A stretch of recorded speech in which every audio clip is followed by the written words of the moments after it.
Hello po, Mr. JCL po pala ulit. And yun nga po, huwag natin patagalin pa. Yung pag-usapan natin yung ipapagawang bahay para kay Beyonce ng sponsor.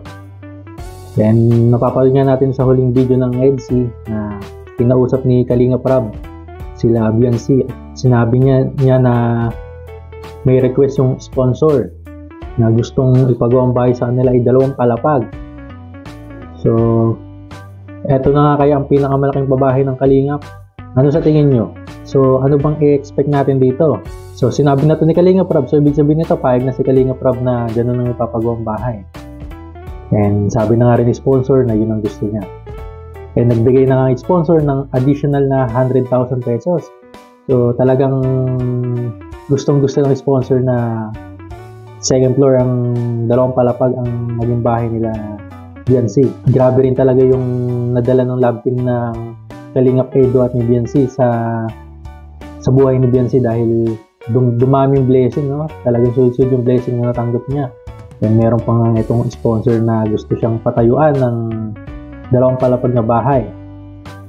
And nasabi natin na swerte si Beyonce kay Kalingap Edo. And swerte rin si Kalingap Edo kay Beyonce dahil marami rin natatanggap si Kalingap Edo. Kalingap ay talagang yan ang kanilang programa, yung magpagawa ng bahay sa mga walang bahay or sa mga hindi ganun kaayos ng bahay. Gusto na bigyan ng maayos sa bahay ang kanilang mga beneficiary. And yun na nga, ito na nga yata ang pinakamalaking pabahay.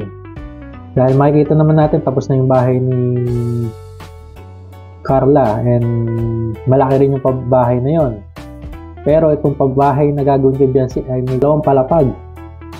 Yun ang sabi. So, expect na natin na mas malaki ang gagawing bahay kay Beyonce. So, yun.